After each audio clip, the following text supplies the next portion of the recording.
Hello, my name is Dr. Jacob Gran, and today we'll be covering fourth species counterpoint.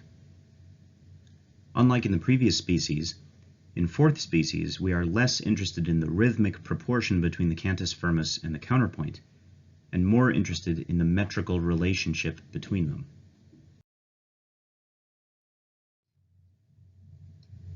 We'll begin by showing an example of the defining element of fourth species, what Fuchs calls a ligature.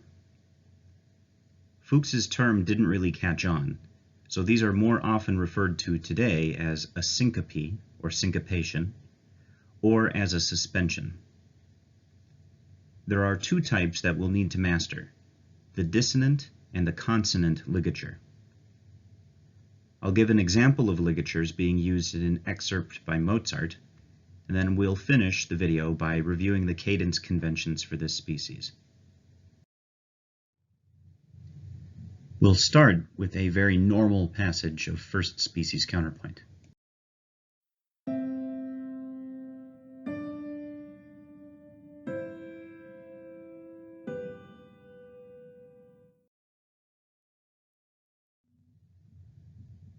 We can transform this passage of first species into fourth species by metrically displacing the upper voice, so that each of its whole notes begins on the upbeat of the measure rather than the downbeat.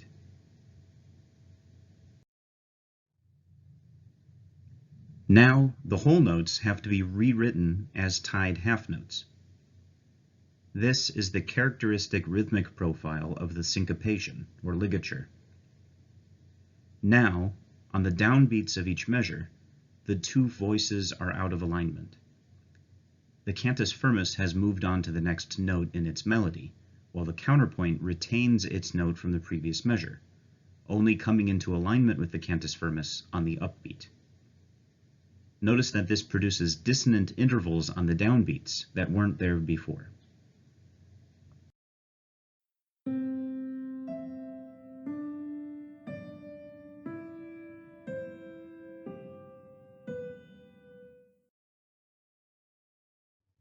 Unfortunately, we can't just take any old passage of first species, shift the counterpoint over half a measure, and expect it to produce well-written fourth species.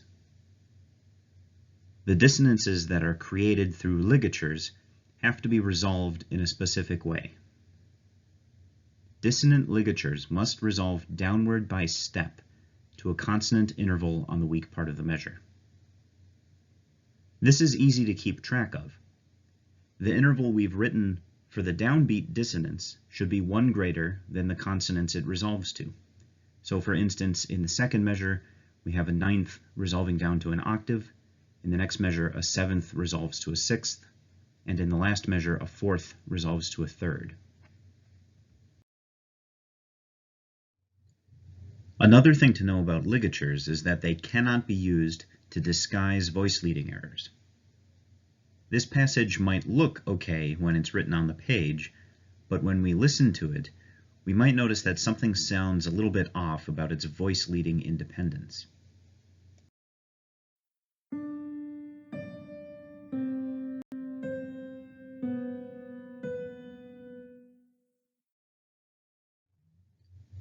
Sure enough, when we shift the counterpoint back into correct alignment with the downbeat, we see that the underlying first species relationships are very poor consecutive parallel octaves.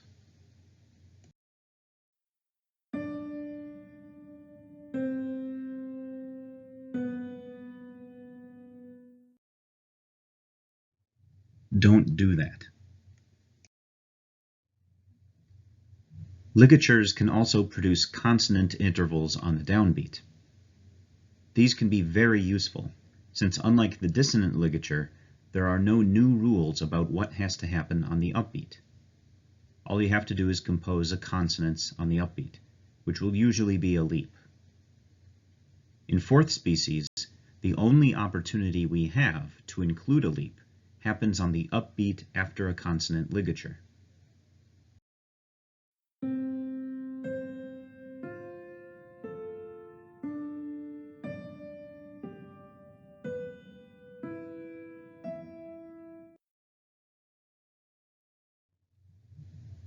When we're writing in fourth species, you'll notice a tendency for your counterpoint to drift downward.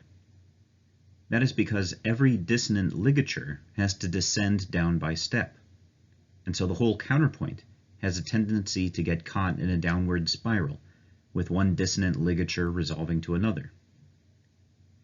It is a good idea to look for opportunities to use consonant ligatures to introduce upward leaps that will raise the counterpoint up whenever it drifts downwards. Now let's look at an example of fourth species at work in a real piece of music. Here is an excerpt from the slow movement of a Mozart piano sonata. The bottom two staves are Mozart's music, and the top staff will be used for an analytical reduction.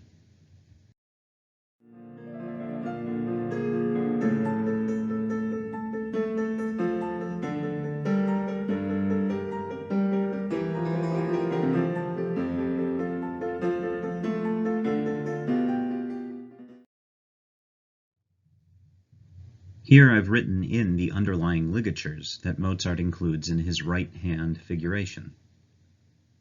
Let's listen to just the reduction and focus in on the dissonances and the resolutions.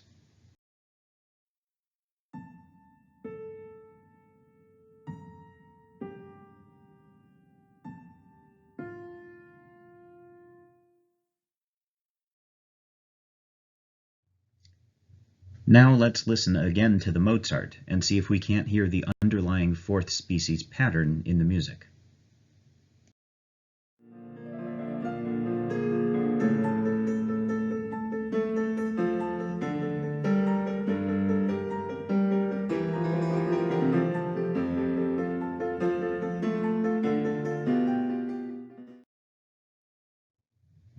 The cadence conventions for fourth species are pretty straightforward. We aim to end our counterpoint with a raised leading tone. So whether your counterpoint is above, as in the first example, or below, as in the second, we want to plan ahead so that our dissonant ligatures resolve down by step into the leading tone in the penultimate measure. Here is Fuchs's fourth species counterpoint for the Dorian cantus firmus. Notice that he begins the first measure with a half-note rest, and even digresses into a short passage of second species in the fifth and sixth measures in order to improve the melodic line. Both of these are acceptable, but of course we would rather continue in fourth species as much as possible.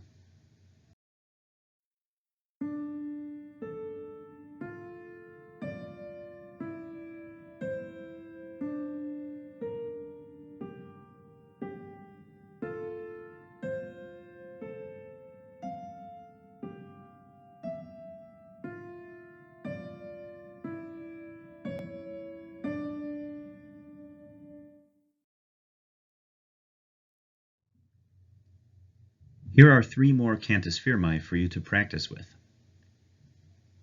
In the next and final video, we will synthesize what we've learned from the first four species and learn to compose with a greater degree of melodic freedom for our counterpoints.